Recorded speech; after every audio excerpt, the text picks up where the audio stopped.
জন্মাষ্টমী যেমন শ্রীকৃষ্ণের জন্মতিথি হিসেবে আমরা পালন করি, সেরকমই স্নানযাত্রার পূর্ণিমা তিথি হলো শ্রী শ্রী জগন্নাথ দেবের আবির্ভাব তিথি।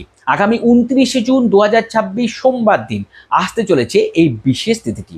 এই দিন করা বিশেষ কিছু উপায় আমাদের জীবনে শ্রী শ্রী জগন্নাথ দেবের কৃপা আশীর্বাদে সুখ, শান্তি, স্বাচ্ছন্দ্য এবং সৌভাগ্য নিয়ে আসতে পারে। বন্ধুরা, এই বছর এই দিনটি 29শে জুন পড়েছে। আগের দিন অর্থাৎ 28শে জুন 2026 আপনারা একটা পরিষ্কার শুদ্ধ পাত্র নিয়ে নেবেন। তামার পাত্র, কাঁসার পাত্র, পিতলের পাত্র বা মাটির পাত্র হতে পারে সেটা। সেই পাত্রের মধ্যে যে কোনো পবিত্র নদীর জল, গঙ্গা নদীর জল, যমুনা নদীর জল, যা আপনাদের আশেপাশে যে নদী আছে সেই নদীর জল একটু পূর্ণ করে নিন, বা না থাকলে বাড়িরই পরিষ্কার শুদ্ধ জল আপনারা তার মধ্যে রাখুন। সেই জলের সাথে অল্প পরিমাণে কেশর মিশ্রিত করুন, কিছুটা কর্পূর দিয়ে দিন, একটু এলাচ থেতো করে গুঁড়ো করে দিয়ে দেবেন, মৌরি খানিকটা দিয়ে দেবেন এবং ফুলের পাপড়ি কিছুটা ওর মধ্যে দিয়ে দিন। দিয়ে সেই জলটি একটু কাপড় দিয়ে ঢেকে আপনারা ঘড়া বা ঘটি বা বাটি যেটাই আপনারা নিয়েছেন সেটি ঠাকুর ঘরে আপনারা রেখে দেবেন সারা রাতের জন্য। পরের দিন এই জল দিয়েই বিশেষভাবে জলাভিষেক করবেন। আপনাদের বাড়িতে শ্রীহরি বিষ্ণুর যে রূপী আছে, শ্রীকৃষ্ণ আছে, লাড্ডু গোপাল আছে, জগন্নাথ দেব তার পরিবার সমেত আছে, তাদের সবাইকে এই বিশেষ জল দিয়ে অভিষেক করবেন।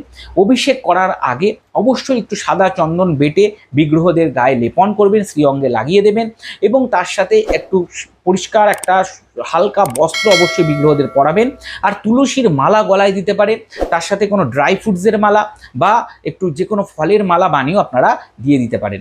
এবং তারপরে এই জল দিয়ে হরে কৃষ্ণ কৃষ্ণ কৃষ্ণ হরে হরে, হরে রাম রাম রাম হরে হরে এই মহামন্ত্র উচ্চারণ করতে করতে হর্ষ উল্লাসের সাথে এই বিশেষ দিনে বাড়ির বিগ্রহদেরকে অবশ্যই জলাভিষেক করুন। বন্ধুরা, এই বিশেষ দিনটি কাজে লাগাবো আমরা আমাদের জীবনে সুখ, শান্তি, স্বাচ্ছন্দ্য নিয়ে আসার জন্য একটা বিশেষ উপায়ের দ্বারা।